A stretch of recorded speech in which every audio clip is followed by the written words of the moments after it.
un artiste qui insulte le public avant de se battre avec, puis ne prononce aucune blague et devient pourtant une référence de l'humour. Vous pensez que c'est impossible? Eh bien pourtant, Andy Kaufman l'a fait, et je vais vous raconter son histoire.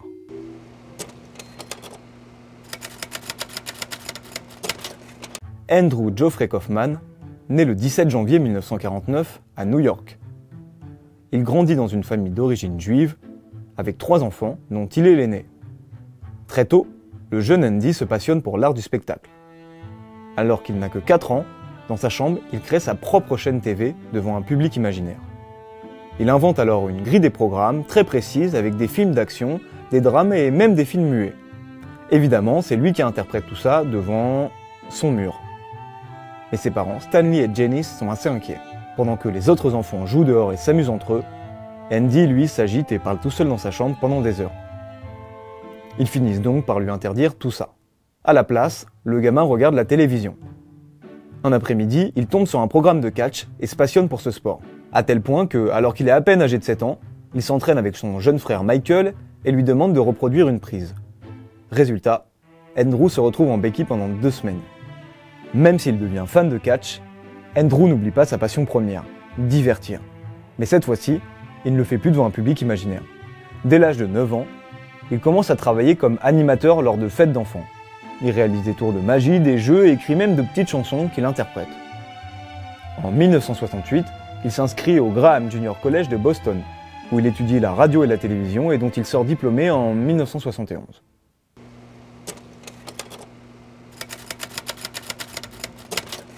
Kaufman commence à se produire dès l'année suivante.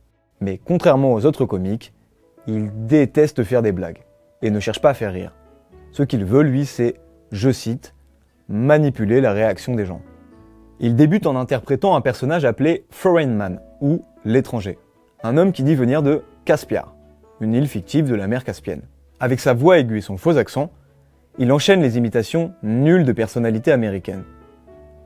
Une performance désastreuse qui provoque un vrai malaise chez le public. Ah si, je vous jure, votre tonton relou là, qui fait des imitations toutes pourries à chaque Noël. À côté, c'est du haut niveau. Alors que le public est hyper gêné, Andy Kaufman, lui, jubile. Toujours dans son personnage, il enchaîne en disant « Maintenant, je vais vous imiter Elvis Presley ». À ce moment-là, tout le public se met à rire nerveusement et s'attend à une imitation aussi nulle que les autres. Kaufman se tourne alors, plaque ses cheveux en arrière et commence à imiter le King. Et là, c'est la surprise générale. Andy imite Elvis à la perfection. C'est pas compliqué, Elvis dira lui-même que c'est la meilleure imitation de lui qu'il a vue jusqu'ici. En réalité, c'est un crack de l'imitation.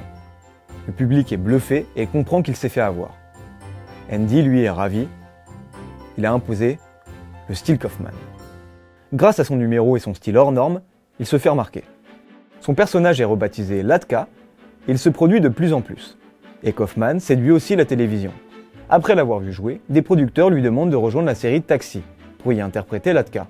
Le problème, c'est que Andy déteste les sitcoms. Des blagues téléphonées, des rires forcés, bref, l'enfer sur Terre pour Kaufman. Donc pour le convaincre, les producteurs créent un personnage sur mesure, un Latka qui souffre de désordre de personnalité.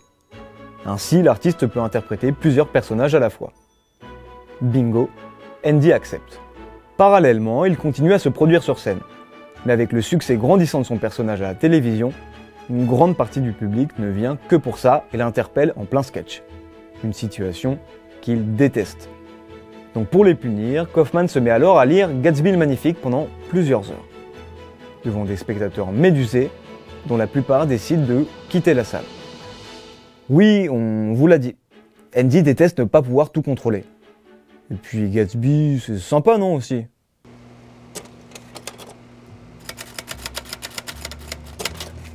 Bon, tout cela n'empêche pas Kaufman de continuer à remplir de plus en plus de salles. Et désormais, avant qu'il ne se produise sur scène, le public assiste à la première partie d'un nouvel artiste, Tony Clifton. Avec son costume rose satin et ses chemises à froufrou, l'artiste détonne un peu.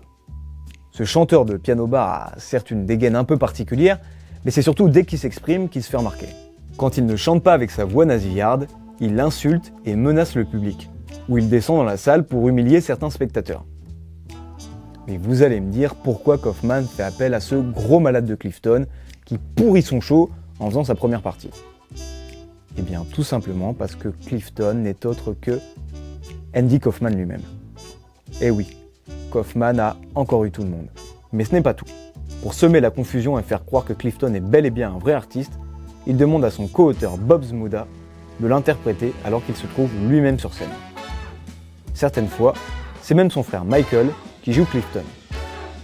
Bref, le public en est persuadé, Tony Clifton est bel et bien réel.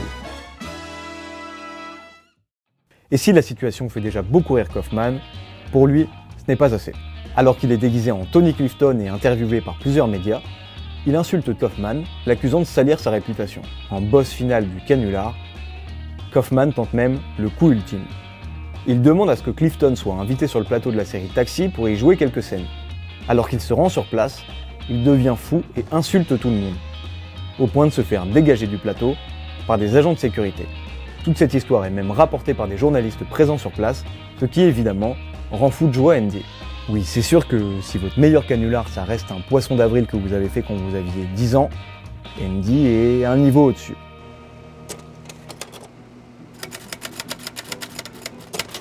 Quand Andy a un peu lassé de jouer Clifton, il revient à ses premiers amours. L'humour absurde? Non. Le catch. Toujours fasciné par ce sport et ce sens du spectacle, il se dit qu'il ferait un excellent show de catch. Mais bon, le truc c'est que Andy n'est pas vraiment taillé comme les catcheurs qu'il voit à la télé. Et puis faire juste un show de catch, ce serait trop simple. Il décide alors de monter un personnage ultra misogyne qui veut devenir champion de catch mixte. Il propose aux femmes présentes dans le public 1000 $ à celle qui sera capable de le battre.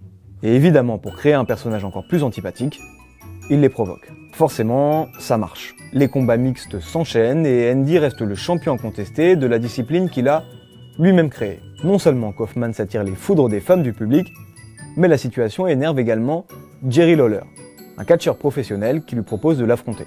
Fan de catch et aussi un peu fou, il décide d'accepter. Le combat se déroule et forcément Andy se fait briser en deux. Il sort sur une civière avec la nuque très abîmée. Bon, là vous vous dites, il a un peu trop forcé sur le canular, ça lui apprendra karma. Mais c'est mal connaître notre gars Andy. En fait, tout cela n'était qu'un gag de plus, organisé avec Jerry Lawler, un vieil ami à lui, fan de ses sketchs. Le canular mettra 10 ans à être révélé. Oui, les blagues chez Andy, ça peut durer très très longtemps.